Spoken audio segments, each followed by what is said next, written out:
I should have known something was off the moment Ivy picked up the microphone. We were halfway through Dylan's birthday dinner. The candles on his cake hadn't even melted.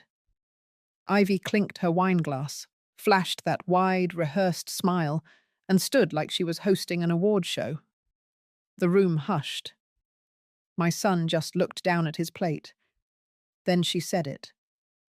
Genevieve has decided to gift us the cottage. She paused for effect. So Dylan can finally launch his business without worrying about overhead. Her voice was sweet as syrup. People clapped, some gasped, then clapped. I sat frozen, the fork halfway to my mouth. My name had been used like a checkbook, and I wasn't even consulted. I watched Dylan smile awkwardly. He didn't deny it. He didn't look at me.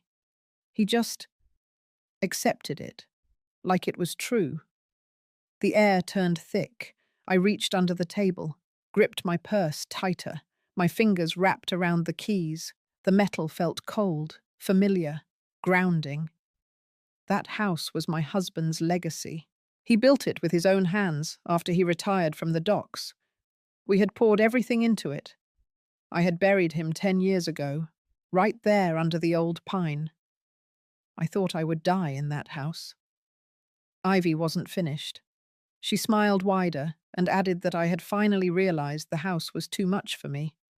She said she and Dylan would keep an eye on me and make sure I was settled somewhere simpler. The room laughed politely. I didn't. I straightened my back and stared at her, steady. My heart was a hammer in my chest, but my voice didn't rise. I just nodded, slowly, to no one. It was a performance, and I wasn't about to give them the scene they were hoping for. Not tonight. You ever been betrayed with a smile? That's what it feels like when your own family pretends you're just an old woman, foggy-headed, too tired to fight. They wrap the knife in napkins and stick it in while passing the salt. I sat through the rest of dinner like a ghost. Ivy buzzed around the table, topping off glasses, tossing casual jokes. Dylan said maybe 2 words. A neighbor leaned over to me, whispered that it was such a noble thing I was doing. I nodded again, chewing on rage instead of the dry roast beef. After dessert, Ivy kissed me on the cheek and whispered, "Just sign it tomorrow, Mum. We'll take care of everything." That was her mistake. That was the moment she confirmed it wasn't just a misunderstanding. It was a plan. A plan she thought I was too old or too soft to stop. I walked out of the dining room without a word, got in my car, and sat behind the wheel with my hands shaking. I drove home in silence.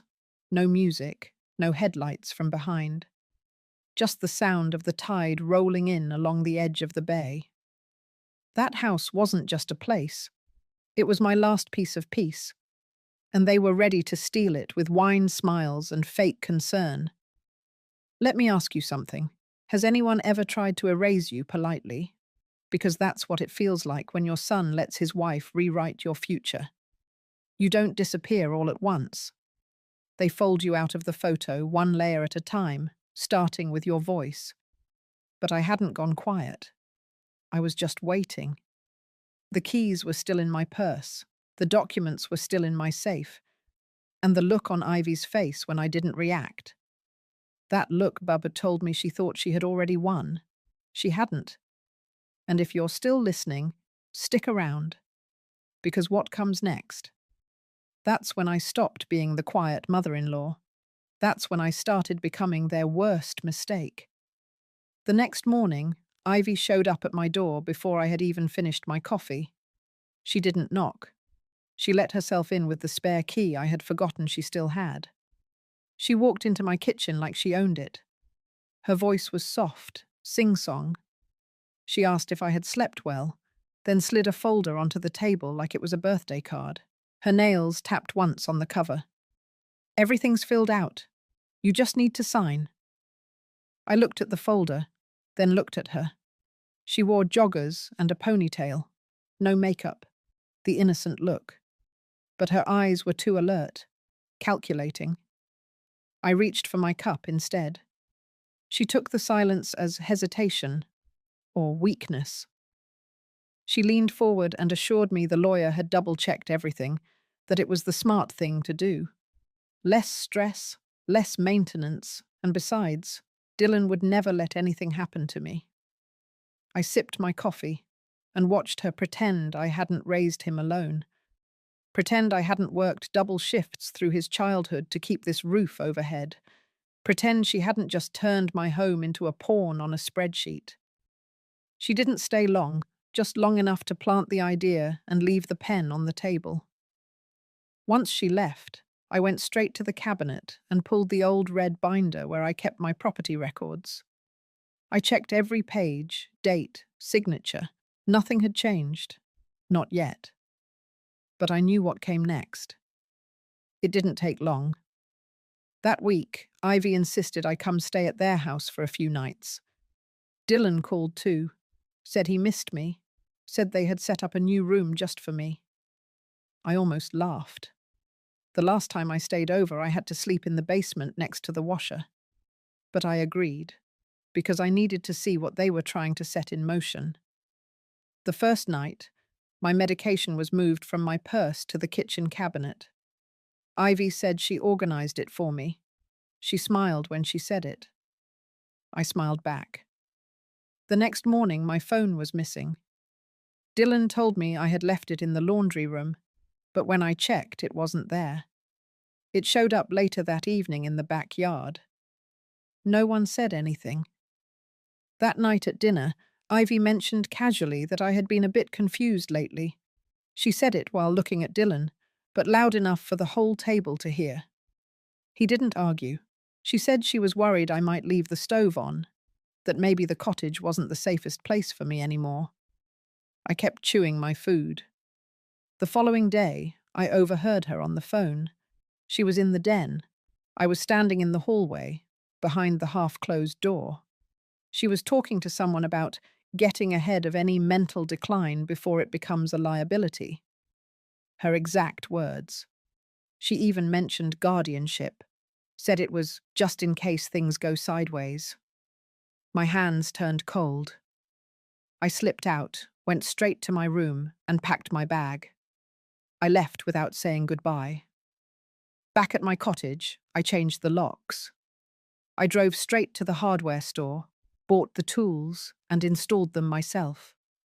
It took me an hour. I also called the bank, flagged my accounts, and requested alerts on any attempts to open new lines of credit in my name. Then I walked into the guest room and pulled out the small black safe from the closet floor. The folder Ivy had dropped off was still inside. I flipped through it again. That's when I noticed the last page. It wasn't a deed transfer. It was a power of attorney form. Her name filled the grantee line, and the signature space already had a faint scribble that looked too much like mine. I set it down. My breath didn't come right for a few seconds. There was no doubt anymore. This wasn't overreach or misunderstanding. This was a setup, a planned, strategic removal. They weren't just trying to take my house. They were trying to erase me entirely, legally, financially, and in public image. If I had signed that paper, I would have been done. I would have become the silent, invisible woman they kept in a room and brought out for holidays. No voice, no home, no control. That night, I sat on the porch and stared out at the water. The cottage creaked with familiar sounds. A gull called from the rocks. I could smell the salt and the faint memory of his aftershave on the porch swing cushion beside me. I had promised my husband this home would never fall into the wrong hands. I had kept quiet long enough. The next morning, I woke up with a clear plan. My name wasn't going to be erased. And they were about to learn what happened when the woman they underestimated too many times decided to stand up. 3 days after I changed the locks, the listing appeared. Not in the paper, not on a local flyer board, online, on a real estate website with full photos of the cottage, room dimensions, and a price tag just shy of 2 million. The headline read, "Charming waterfront cottage, motivated sellers, priced below market." Below that, contact info listed a phone number I recognized as Ivy's, followed by her personal email. I scrolled through the photos. Every single one had been taken inside my home. My kitchen, my bedroom, even the porch swing with the worn cushion my husband used to sit on. She hadn't even bothered to hide the family pictures still hanging on the wall. I hadn't authorized a single photo. My throat tightened. It wasn't just offensive. It was illegal. And worse, it was bold. Ivy wasn't creeping around anymore. She had moved into the light, acting like this house already belonged to her. I didn't call her. I didn't call Dylan. I called Nora. She came over within the hour, holding a box of lemon bars and that sharp, focused look she always wore when someone crossed a line. She sat across from me, scrolled through the listing on her phone, and said nothing for a long time. Then she looked up and asked me if I had contacted anyone about elder abuse before. I said no. I didn't even know who to call. Nora nodded once, stood up, and dialed from my kitchen. The next morning, I had an appointment with someone from the county's Office of Adult Protective Services. Her name was Harper Long. She was young, but sharp. She had the kind of voice that didn't apologize for existing, and eyes that didn't flinch when I handed her the fake power of attorney form. She flipped through the papers slowly. Then she asked me for the full story.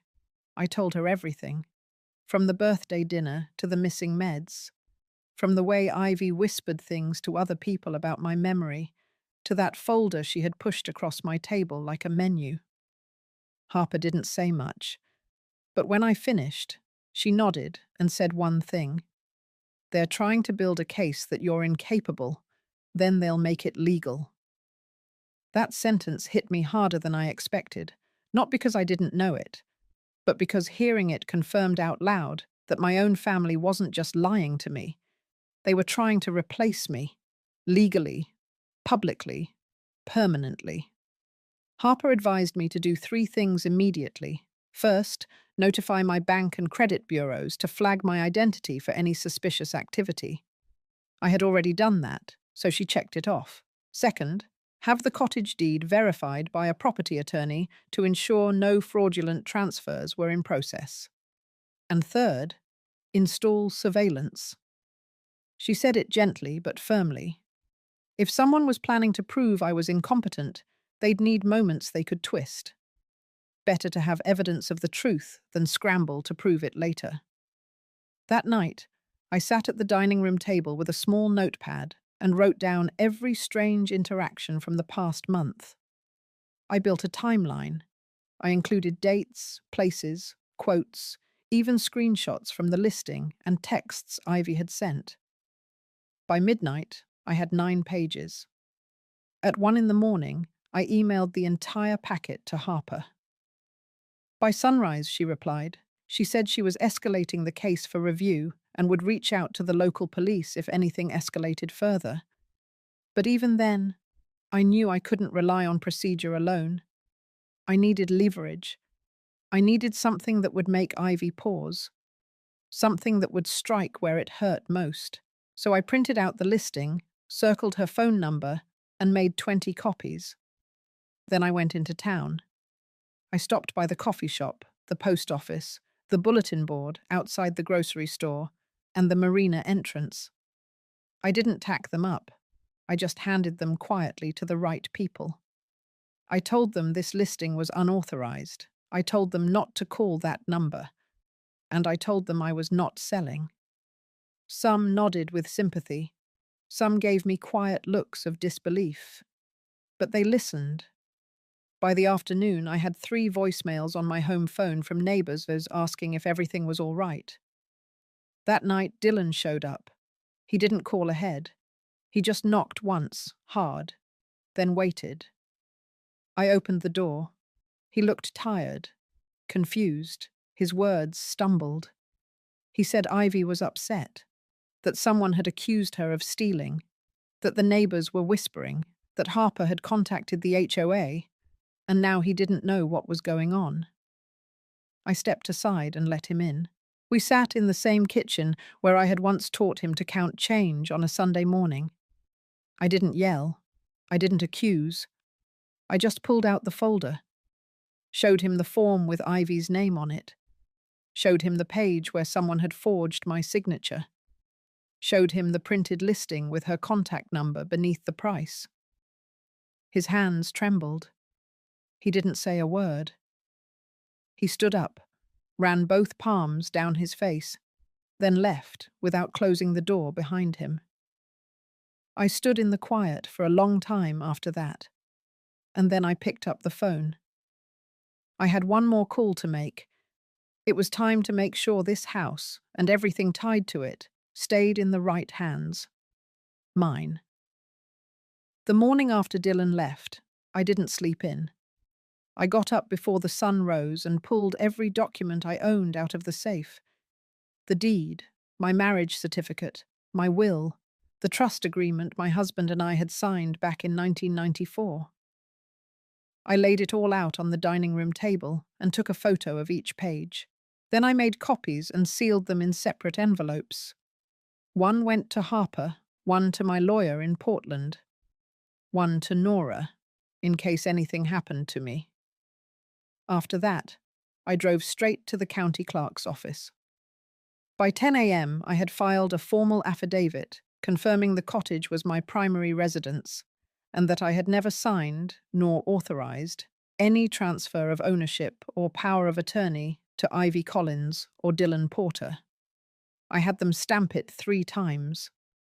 I watched every mark go down like a nail into a coffin. Then I met with my lawyer. I paid extra to have everything expedited. He drafted a new clause in the deed, something simple, something strong.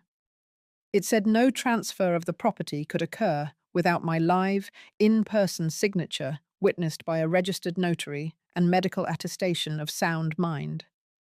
I signed it, notarized, filed, backed up.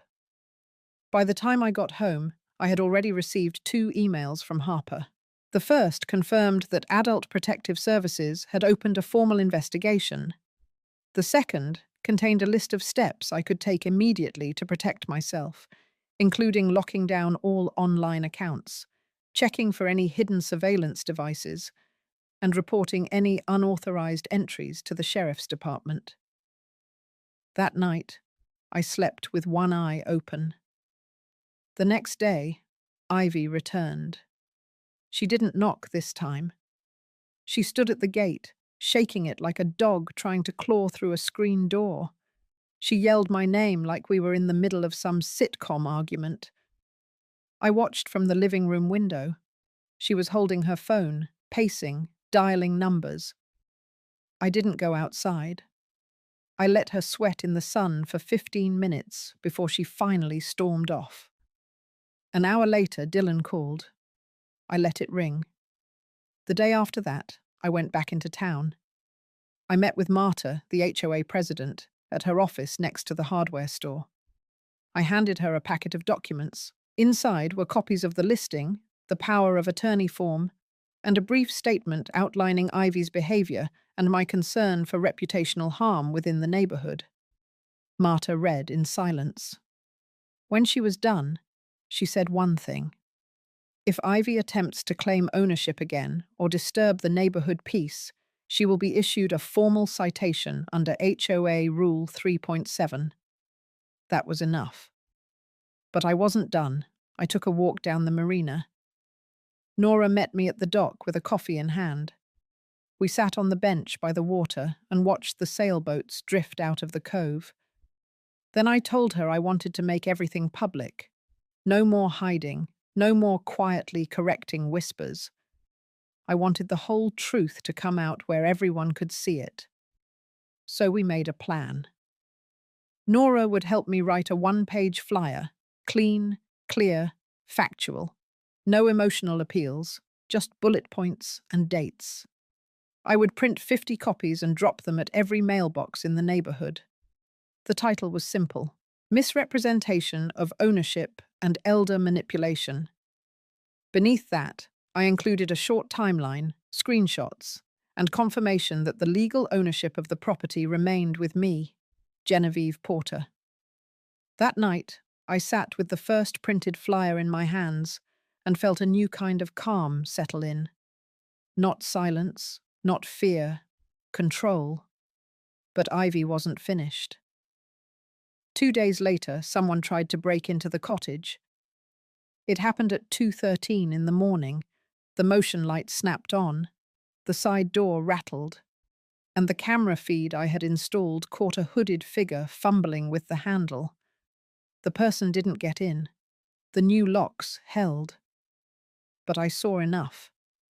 The footage wasn't crystal clear, but the frame of the body, the way they walked, the size, the rhythm. It wasn't Dylan. It was Ivy. I called Harper at 7 a.m. She looped in the sheriff. I handed over the video. That afternoon, I was granted a protective order, effective immediately. Ivy was barred from the property. Any future attempt to approach the home would trigger criminal trespass. That same evening, Dylan showed up again. This time, he stood at the sidewalk, hands in his pockets. He didn't shout, didn't demand. He just looked at the porch light and waited. I didn't invite him in. I opened the door and stood at the top step. He looked up, his voice hoarse, and asked if I believed he had known. I didn't answer. I told him I had submitted everything to the sheriff and that Ivy was no longer welcome here. I told him my name was still on every legal record, and that if either of them continued, it wouldn't just be a civil issue, it would be criminal. He nodded once. Then he left. I watched him walk to his car alone. For the first time, he didn't turn around before driving off. When I went back inside, I sat at the table, looked at the stack of documents, and made one last note on the timeline. Attempted break-in. 2:13 a.m. Likely suspect, Ivy. Protective order issued. No more chances. I underlined the last line twice. Then I got up and locked the door. That was the moment I knew. The woman they thought they could silence was fully awake now, and the game had just turned. By the time Friday rolled around, the whole town knew. They didn't say it out loud, but I saw it in the way people looked at me at the post office, in the way they lingered at the bakery a little longer when I walked in. The neighbours no longer waved from across the yard with forced cheer. They nodded, tight-lipped, respectful, and some of them dropped quiet notes in my mailbox. Just 2 or 3 lines. I'm sorry, I didn't know. If you need anything, we're here. But I wasn't looking for sympathy. I was preparing for war. Ivy had vanished from the neighbourhood after the protective order. No more showing up at my gate, no more phone calls. But the silence didn't fool me. She was calculating. That kind of mind doesn't give up. It waits. It hides behind new tactics, which meant I had to stay 2 steps ahead. That weekend I made the decision. If they wanted a fight over this house, they were going to get one. But not on their terms. On mine. I walked into the back room, opened the cabinet behind the old sewing table, and pulled out a thick envelope. Inside were the original house plans, the title chain going back 50 years, and the contract my husband and I had signed with the first contractor. I scanned them all and emailed them to Harper. I asked her to forward them to the sheriff's office and to my lawyer. This wasn't just about ownership now. This was about record, paper, provenance. I wanted a wall of evidence so high they couldn't climb it, even if they tried. Then I made the call to the county recorder's office. I filed a public notice. An official declaration of attempted fraud and elder exploitation tied to this address. It wasn't necessary legally, but it was loud, and I wanted loud. The notice went live Monday morning. My name. Ivy's name. the address, the protective order, and a certified statement that any and all transactions related to the property without my presence and explicit notarized consent were to be considered null and void. No one could pretend they didn't know now. That afternoon, Nora came by with 2 coffees and a grin on her face. She told me she'd overheard a conversation at the marina. Someone said Ivy had called a local broker, tried to explain the situation, said the listing had been pulled because of a temporary misunderstanding. The broker told her to come back with full documentation and a clean title history. She never went back. That evening, I got an email. Not from Ivy, from Dylan. It was short. He asked to meet in person. Just him. No Ivy. No lawyers. He said he wanted to talk. I waited a full hour before responding. I told him to come the next day, noon, alone. The next morning I prepared the table, not with food, with paper. I laid out the full folder of documentation. The real deed, the amended trust clause, the protective order, a printed screenshot of the online listing, and at the very top, the fake power of attorney form, side by side with my real signature. When he arrived, he didn't knock. He stood at the door until I opened it, hands in his pockets, looking like a child caught with matches. I didn't invite him to sit. I pointed to the table. He walked in slow, his eyes scanned everything. His mouth didn't open. I let the silence stretch, long enough for him to feel it. Then I asked him to explain what he knew. He said he thought Ivy was just helping. He said he hadn't seen the listing, hadn't looked at the forms. He said she told him I had agreed to everything, that I was tired, ready to let go. I listened. Then I asked him one question, the only one that mattered. Did you ever ask me? He lowered his head. That was the answer. I pushed the folder toward him, told him to read every page, told him I was documenting this meeting, told him any further attempt to manipulate, coerce, or transfer property without my consent would result in legal action, and he would be named alongside her. He looked like he might cry, but I didn't offer him a tissue. I didn't reach across the table. I let the weight of his silence settle exactly where it belonged. He asked if there was any way to fix this. I told him no. Not yet. Maybe not ever. But one thing was certain. This house was not his, and it was never hers. And the fact that either of them thought it could be taken with paperwork and fake kindness told me everything I needed to know. When he left, I didn't watch him drive away. I went straight to the back door and locked it behind him. Then I picked up the folder, walked it to the safe, and closed it tight. That was the end of the polite phase. The gloves were off, and the next move would be mine. 2 days after Dylan left, I got the text. From Ivy. No name, just a number I hadn't seen in weeks. She wrote, "You dragged this too far. We could have handled it privately. Now everyone's watching." I didn't reply. I just read it once, then deleted it. But I knew what that message meant. She wasn't done.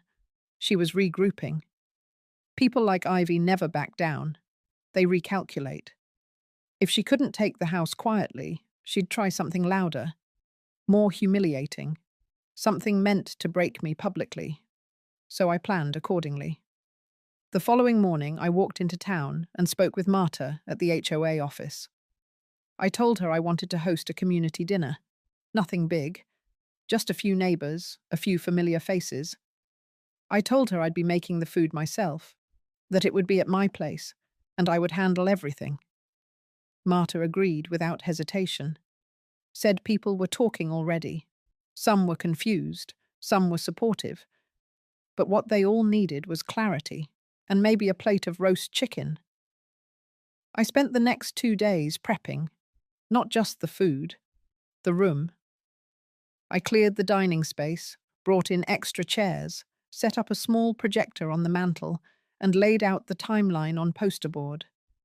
The listing, the form, the power of attorney, the screenshots, the printed emails, the protective order. A full visual layout of what had been done and when. Every item backed by a document. Every document backed by a witness. On the third day, the guests arrived. About 16 people, neighbours, HOA members, a local broker, even Marta. All of them came with polite smiles, polite questions, and a bit of tension in their posture. They didn't know what kind of evening this would turn into. They probably thought it would be awkward. Maybe a little uncomfortable. What they got was a courtroom. I didn't start with a toast. I didn't serve appetizers. I stood at the head of the table and said, calmly, that this was not a dinner party. This was a disclosure. Then I clicked the remote. The projector lit up with the opening slide, the attempted erasure of Genevieve Porter. And I began. I walked them through the timeline. No dramatics, no raised voice. Just facts. What Ivy had done, what Dylan had ignored.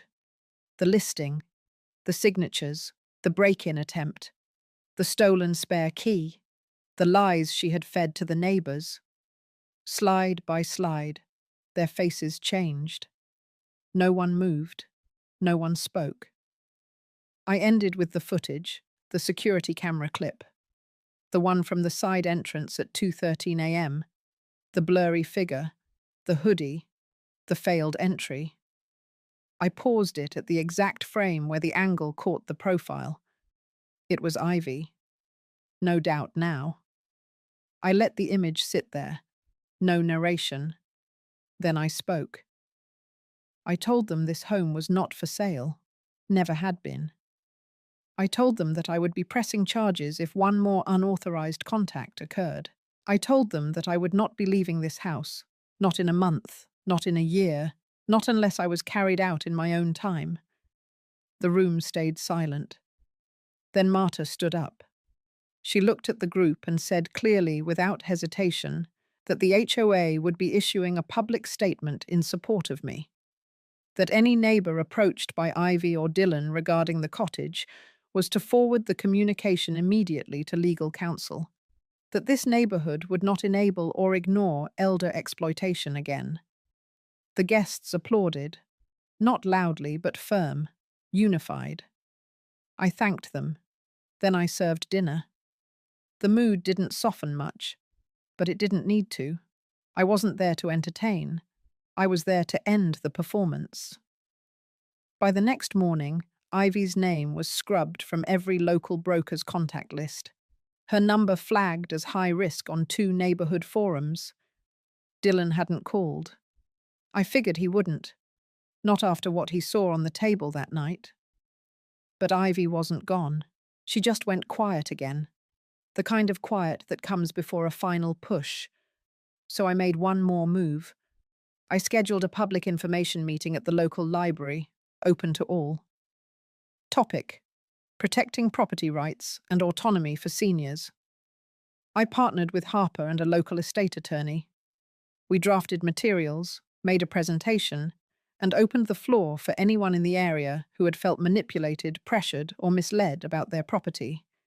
37 people showed up. 7 shared their own stories. 2 cried. I stood in the back and watched it unfold. Not as a victim, but as a woman who had just built the one thing Ivy feared most. A voice that could not be ignored. I never spoke her name that day. I didn't need to. She had already lost the room, and she was about to lose a whole lot more. 3 days after the library event, I got a letter. Not from the sheriff, not from the HOA, not even from Harper. It was from Ivy. It arrived in a plain white envelope, slid under my front door without postage. No return address. No signature on the inside. Just 3 pages of typed text, tightly spaced, cold and composed. The first paragraph accused me of ruining her life. The second warned that she had spoken to lawyers and was not afraid to sue. The third reminded me that Dylan was still my only son, and that if I kept pushing, I would lose him forever. I folded the letter once, then I placed it gently into a manila folder labeled Evidence and slid it back into the safe. And then I called Nora.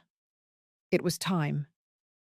We agreed on Saturday, noon, one last gathering, not a dinner, not a presentation. This time, it would be a formal, notarized reading in my house, in my living room, with legal observers. I sent out 5 invitations: Dylan, Ivy, Marta, Harper, and one independent real estate attorney who specialized in elder asset disputes. I left nothing open to interpretation. The invitation read, "You are requested to attend the formal delivery and declaration of intent regarding the full estate and property holdings of Genevieve Porter, with legal counsel present. No questions, no interruptions, no negotiations." Saturday came fast. Ivy arrived first. She wore black, like she was walking into a funeral. Hair perfect, shoes loud against the wood floor. Her smile was acidic, sharp, rehearsed. Dylan followed behind, more hesitant. He looked worn down, hollowed out. But he showed up, which meant on some level he still believed he had a place at the table. Marta came next, with Harper at her side. The attorney, a woman named Lacey Grant, arrived exactly on time. She carried a briefcase and a small recorder, which she placed on the table and turned on without a word. I nodded once, then began. I didn't speak from emotion. I read, clearly, calmly, from the document in front of me. I declared my sole and permanent ownership of the cottage, backed by the filed affidavits, notarized documents, and protective orders already submitted to county and state. I read each clause aloud, pausing only for signatures. Then I turned to the next section, the new trust arrangement. I announced without flinching that I had established a living trust, assigning all control, management, and eventual inheritance of the property to the Haven for Coastal Women, a non-profit organization that provided transitional housing and legal services for elder women recovering from domestic manipulation and displacement. The cottage would remain my residence until the day I chose to leave or passed away. After that, it would belong to the Haven. Not Dylan, not Ivy, not family. The silence was thick. I looked up. Ivy's jaw had gone slack. Her smile evaporated. Dylan sat back in his chair, staring at his hands. I continued. I read from the closing statement, the one Lacey had helped me write the night before. This decision reflects not spite, but clarity. It reflects the consequences of willful deception, coercion, and the attempted erasure of autonomy. No further discussion will be entertained. No revisions. This is final. Lacey collected signatures. Harper filed a notarized witness form. Marta requested a copy for HOA records. Ivy finally spoke. She stood, hands trembling, her voice thin and shrill. She called it theft. She called it revenge. She called me unstable. I let her scream. I let her point. And when she stepped forward like she might come around the table, Harper blocked her path and told her she needed to leave the property. Immediately, Dylan didn't defend her. He didn't say anything at all. He just stood slowly, nodded at me once, then followed her out the door. I didn't walk them out. I didn't look after them. I sat with Lacey and Marta while they made copies of the signed trust and stored them in sealed envelopes. Then I made tea. Later that night, I stood on the porch, looking out at the cove. The sky was low and dark, clouds thick above the trees. I heard the wind rustling through the pine, the faint creak of the porch swing beside me. The cushion still held the shape of the memory. My hands were steady. My house was still mine. And the war, at last, had taken a turn that no one could reverse. Ivy didn't go quietly. By Monday morning, she was on the phone with a local news blog, spinning the story from every angle. She claimed I was unstable, that I had been manipulated by outside forces, that Dylan was being punished for loving his mother. She didn't say my name, but it didn't take much for people to figure it out. The article ran with a headline meant to provoke: "Woman in her 70s cuts out son from will, donates waterfront property to strangers." There was a picture of the cottage taken months ago without permission. The comments section filled up fast. Strangers debating my sanity, my family, my character, like they knew a thing about me. It should have rattled me. But it didn't. It told me I had hit her where it hurt. Because the only thing Ivy loved more than control was image. She needed to win in the court of public opinion, even after losing in the legal one. But what she didn't realize was that I had already prepared for this too. Months back, after that night Dylan left the first time, I recorded a video. Just one. No editing, no performance, just me, sitting in my living room, explaining the story in my own words. I sent that video to the blog editor directly. No drama, no slander, just clarity. Within hours, the post was updated. A second headline appeared below the first. "Retired widow speaks out about elder abuse and property fraud allegations." It included my timeline, the court filings, and Harper's formal statement verifying the protective order and the county's involvement. The damage control Ivy hoped to manage fell apart faster than she could reload the page. By Wednesday, the comments shifted. People weren't calling me irrational anymore. They were calling me brave. Some shared their own stories, some asked for resources, some just thanked me for not backing down. I wasn't doing it for the applause, but I'll admit, it felt good to see the tide turn in daylight. What came next wasn't planned. Harper called and told me she had received a report from a neighboring town. Another woman, age 74. Her grandson had transferred her property deed using a forged signature. She never told anyone. She was living in a trailer behind the property now, while the grandson rented her home on Airbnb. Harper asked if I would meet with her, not as a victim, as a mentor. I said yes. We met the following Friday at the community center. Her name was Lillian. She had sharp eyes and stiff shoulders, the kind that hold weight for too long without rest. We spoke for 2 hours. She cried once, not out of weakness, out of recognition. That night, I decided the trust wasn't enough. The house wasn't the only legacy I could leave. So I started drafting something else, a program, a small legal aid fund tied directly to the Haven for Coastal Women.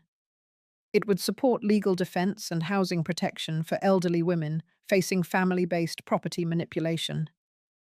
I named it after my husband, the Walter Porter Initiative. I called Lacey and set up the paperwork. I called Harper and asked her to help with outreach. I called Nora and asked her to run logistics, community side. By the next month, it was live. That's when Ivy tried one last move. She filed a petition in probate court, arguing that I had made my estate decisions under duress, that I had been isolated by bad actors, that I was mentally vulnerable. She claimed I had been coerced into transferring the property. She brought her own attorney. Young, loud, full of scripted sympathy. But she brought it to the wrong courtroom. Because I walked in with my records, my medical evaluations, my statements, and 3 witnesses who had documented every decision from the day I took back control. Harper was one, Lacey was another, the third was Marta. It didn't last long. The judge dismissed the petition before the end of the hour. Baseless, unfounded, no appeal warranted. Ivy walked out before the ruling was finished. Dylan stayed seated until the room was empty. I passed him in the hallway. He didn't look up. I didn't stop walking. Back at the cottage, I lit a candle in the kitchen, not for ceremony, but for quiet, for breath. I opened the windows and let the evening breeze roll in from the water. The house felt different now. Not defensive, not on edge, free. There were no shadows under the doors, no sounds outside that I feared anymore. I sat on the porch, watched the wind stir the pine trees, and let it all land. Everything they tried to take, everything I chose to protect. This wasn't revenge anymore. It was reclamation. The day the news segment aired, I was making soup, chicken and barley. The weather had turned, and the chill from the bay started creeping through the window frames. I didn't plan to watch it live, but Nora texted me and said, "Turn on channel 7." I turned the volume low, kept stirring, and waited. It wasn't a long segment, maybe 6 minutes total, but it hit hard. The anchor introduced the story with a headline about rising cases of elder property fraud. Then the screen cut to the reporter standing in front of my cottage. Calm voice, neutral tone, but the facts came through with weight. They spoke about the growing pattern of adult children or relatives attempting to seize assets from aging parents through coercion, misinformation, or legal loopholes. They referenced my case, not by name, but clear enough that anyone who'd been following would understand. They even used an interview clip from Harper, talking about protective orders and the trust model I had established. There was no footage of Ivy, no comment from Dylan, only a slow pan across the bay, the porch, and the flyer from the library event pinned to the community board. When the soup was done, I ladled it into 2 bowls and brought one across the street to Lillian. She opened the door with a smirk and said she'd already seen it twice. Said it was about time people stopped whispering and started taking notes. That night, 3 more women reached out. One from the next county. One from a retirement condo near Augusta. The last from 2 blocks over, who I hadn't known by name until now. Each of them had a version of the same story. A daughter or a niece or a grandchild who had tried to quietly move them out, take control of bank accounts, shift power when they thought no one was watching. I invited all 3 to the next community meeting, not as guests, as speakers. By the end of the week, the Haven for Coastal Women had to rent a larger space. 50 chairs, standing room only. When I stepped up to the podium, I didn't speak about Ivy. I spoke about patterns, the kind of silence that families treat as survival, the kind of shame women carry when they lose control of what they've built, the way society treats financial betrayal by loved ones as complicated instead of cruel. I told the room that I was done with polite silence. I told them it was okay to protect what was theirs. And I told them that no matter how late it felt, they still had a voice. The applause after wasn't loud. It was steady. That same night, Marta called. She said Ivy had sent a mass email to several HOA members, attaching a long, frantic letter claiming she had been unfairly vilified, that the town had turned on her, that she had been misunderstood and only ever wanted to help. But no one replied. Not one person. The next day, the local newspaper ran a feature story. Page 4, small headline. But there it was.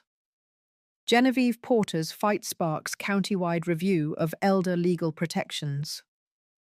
Below the article, a small note said the Board of Supervisors would be meeting to discuss potential legislation aimed at preventing future cases of property manipulation among aging residents. That moment should have been enough. But something in me still hadn't settled. It wasn't revenge. It wasn't justice. It was the last thread I hadn't pulled. I went to the county building, filed a records request, and confirmed what I suspected. Ivy had attempted to register a quitclaim deed 3 months prior. Unfiled, unsigned by me, and marked as pending correction. It listed the cottage's full address and assigned ownership directly to Dylan and Ivy jointly. She had prepared the transfer before the dinner party, before the fake listing, before she ever said a word to my face. That was the truth I needed, not to make her pay, to understand the scope, to know how far it really went. I made copies, sealed them, and handed one to Harper for the formal file. The other went into the safe. Then I changed the locks again. Not because I was afraid, because I was done. Later that week, I sat on the porch while the fog rolled in from the water. It hung low over the bay, soft and quiet, almost like memory. In that stillness, I realized I no longer flinched when the phone rang. I no longer checked the street each time a car slowed down. I no longer waited for the next blow. Ivy was gone. Not physically, but her hold had snapped. Dylan had vanished too. No more calls, no more letters. And that was fine.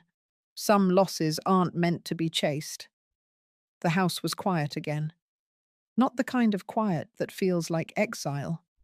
The kind that feels like peace. The kind that comes after a storm, when everything still drips with rain, but nothing's breaking anymore. I sat back in the chair, wrapped the shawl around my shoulders, and breathed. For the first time in months, I didn't feel like I had to fight. I had already won. I woke up that morning to the sound of tires crunching gravel. Not the mail truck, not the neighbor's old Subaru. It was a rental, clean, new, the kind that showed up when people didn't want to be noticed but didn't want to look out of place either. I stayed at the kitchen window and watched as Ivy stepped out. She didn't look the same. Her hair was tied back like she had been rushing. Her blouse was too tight across the shoulders. She held her phone like it was the only thing left keeping her upright. And behind her, stepping out slower, was Dylan. He looked thinner, paler, a little older than just a few months ago. I didn't open the door. I watched them walk to the gate. They didn't ring the bell. They just stood there, looking up at the porch like it still belonged to them. I waited. Eventually, Ivy pulled a thick manila envelope from her purse and pushed it through the slot in the gate. Then they turned and walked back to the car. I waited until the engine faded down the street before I went outside. I picked up the envelope. No return address. Just my name. Inside were two things: a typed letter and a certified court summons. The letter was Ivy's, one last spin of the wheel. She claimed she had new evidence. She said I had manipulated Dylan into silence, that I had falsified documents, that the protective order was part of a broader pattern of control. She said she intended to file a defamation suit, along with a motion to challenge the validity of the trust and block any future property transfers. I set the letter aside and looked at the summons. It was real. I was being called to appear at a preliminary hearing. They were making one final play. But this time, it was public. So I responded accordingly. Within 24 hours, my attorney filed a countersuit, not just to defend against the challenge, to expose everything. We submitted full documentation of every communication, every filing, every medical exam, financial record, and audio transcript we had gathered since the first moment Ivy made her move. Harper filed a sworn affidavit. Lacey updated the legal brief with the last set of trust amendments. Marta submitted an HOA incident report cataloguing Ivy's pattern of behavior, including her attempted manipulation of multiple community members, and I gave my final statement. Calm, direct, personal, no embellishment, no anger, just the truth. The hearing was set for the following Tuesday. It took place in a packed courtroom, small space, no cameras, but every seat was filled. Neighbors showed up, reporters sat in the back row, and Ivy came in late. Her attorney started loud, claimed elder abuse, community bias, even implied psychological coercion, said Dylan had been emotionally cornered and that I had created a hostile narrative that damaged Ivy's reputation and cost her employment opportunities. Then Lacey stood. She didn't raise her voice. She didn't move her hands. She just spoke. She listed every date, every notarized document, every protected transaction. She showed the court how Ivy attempted to file a quitclaim deed with forged witness names. She presented the fake power of attorney form side by side with my original signature from 10 separate filings. She played audio from a phone call where Ivy told Dylan, "If she doesn't sign it soon, we'll push her out before winter." That moment changed everything. The room went silent. The judge leaned forward, and for the first time, Dylan looked directly at me. He looked like he had finally heard the truth spoken out loud, with no space left to hide. After a long pause, he stood up and asked the court for permission to make a statement. His voice shook. He said he had known what Ivy was doing. He said he let it happen. He said he was scared of losing both women at once, and in trying to keep the peace, he lost his mother entirely. He said what happened to me was real, and that I didn't deserve it. Then he sat back down. Ivy didn't look at him once. The judge's ruling came quickly. All petitions against the trust and transfer were dismissed with prejudice. The defamation suit was denied on all counts. In addition, the court referred Ivy's forged deed attempt to the district attorney's office for potential criminal investigation. That was the moment the gavel dropped. That was the moment it was over. Outside the courthouse, I didn't speak to Dylan. I didn't need to. He stood at the bottom of the steps while I walked past. There was no anger in me, no victory dance, just peace. The kind of peace that doesn't ask for permission. I climbed into the front seat of Nora's car, buckled the belt, and took one last look at the courthouse through the rearview mirror. It didn't look like a place where I lost something. It looked like the place I took it back. The week after the hearing, the phone barely rang. No reporters, no lawyers, no HOA updates, no new threats. For the first time in months, the house held its stillness without tension. It felt like quiet, not caution. But I knew better than to confuse silence with closure. What was over in court wasn't necessarily over in people's hearts. Ivy had disappeared from town. Word spread she was staying with a friend out in Camden. Dylan hadn't followed her. He stayed behind, though no one saw much of him. A few people mentioned he'd started volunteering at the senior center, helping with paperwork for folks who didn't trust digital forms. I hadn't asked. I hadn't needed to. But on Thursday morning, I found a note on the porch. Plain, handwritten, folded once and held down by a smooth, flat stone. It was from Dylan. The handwriting was uneven, the kind he used when he was trying to control emotion. He didn't ask to meet. He didn't explain anything. He just said he had listened, and he was sorry. For the silence, for the complicity, for standing behind someone who tried to erase me. He didn't ask for forgiveness. He just thanked me for surviving it. That was the first time in a long while I felt my hands shake. Not from fear, from something heavier than anger. I folded the letter and placed it in the back of the drawer next to the stove, under the takeout menus I never used. I didn't call him. I didn't write back. But I left it there, where it belonged, because not every apology needs a reply. Some only need room to exist. Later that day, Harper stopped by with coffee and final paperwork. She dropped the file on the table and said it was done. Case officially closed. The investigation into Ivy's actions had been forwarded to the DA, but my name was no longer tied to any open legal concern. She smiled, said the system worked for once. Then she paused. She told me something I hadn't expected. Ivy had filed a formal withdrawal from her attorney's firm. She had waived all future claims. And she had sent one document to the DA's office, a signed affidavit. In it, she admitted to drafting the false quitclaim deed, to using my spare key without permission, to presenting herself as having legal authority she did not possess. It wasn't a full confession, but it was a start. Harper said it wouldn't keep her out of trouble, but it might be the first step towards something that looked like accountability. After she left, I sat at the kitchen table for a long time. I didn't feel triumphant.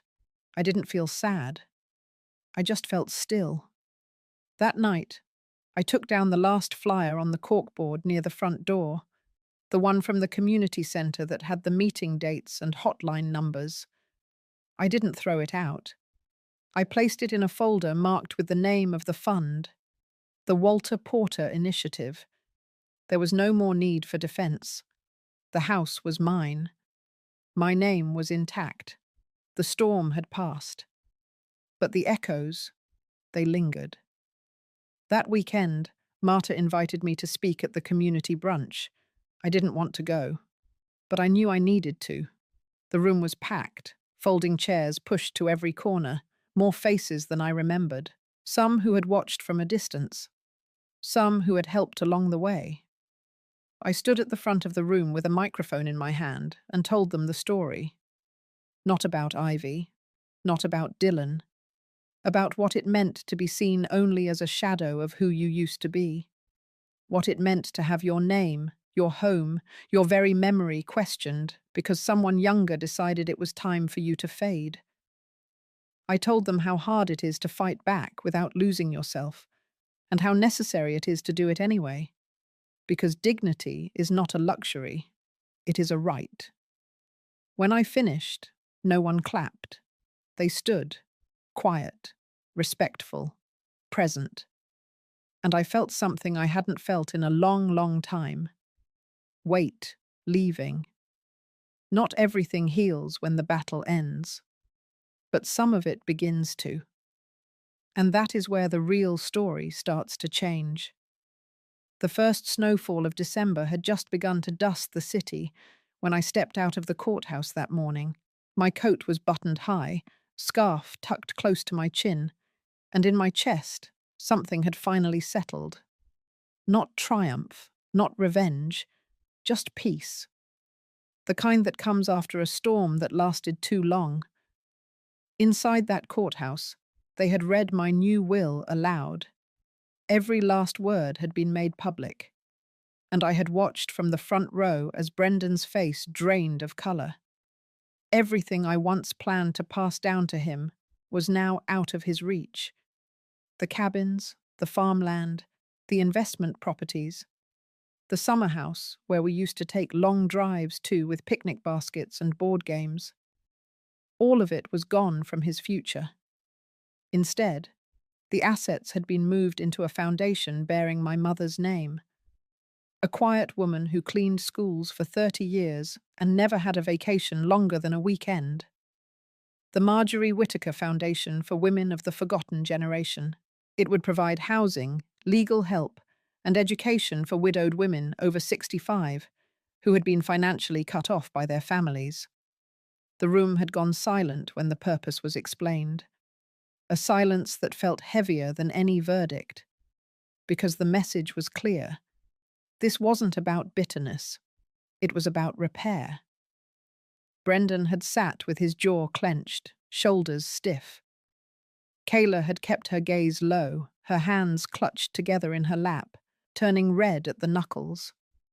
There was no outburst, no apology either, just the weight of knowing they had gambled my worth away for greed and lost everything. When I walked past them on my way out, I paused. Just long enough for Brendan to look up. His eyes searched mine, maybe for softness, maybe for a door left ajar. But I didn't offer either. I gave him a small nod, not of affection, but acknowledgement, of what had been, of what would never be again. Outside, the snow continued to fall. I walked slowly, letting it land in my hair. I didn't rush. I had nowhere to be, except exactly where I was, free. That afternoon, I returned to the lakeside cottage I had chosen as my final home. It wasn't large, it wasn't lavish, but it was mine. And for the first time in a long time, I felt like I was living not out of habit, but out of choice. Martina stopped by later that evening. She brought over a tin of her mother's ginger cookies and sat with me near the fireplace. Neither of us said much for a while. The flames crackled. Outside, the lake had begun to freeze along the edges. Finally, she turned to me and said something simple. "You did what needed to be done, and I had."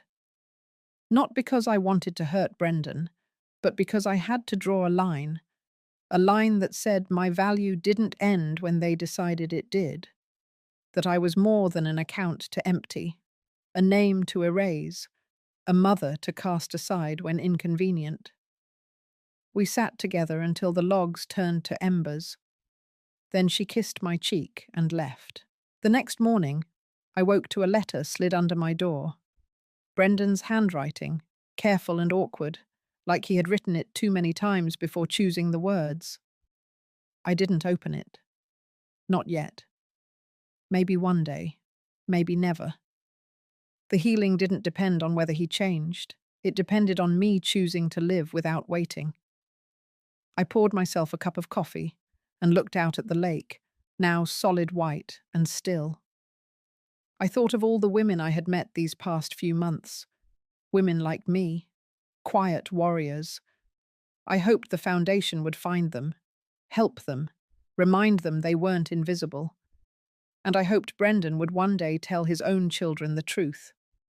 Not about the money, but about the kind of strength it takes to forgive, even when forgiveness stays silent.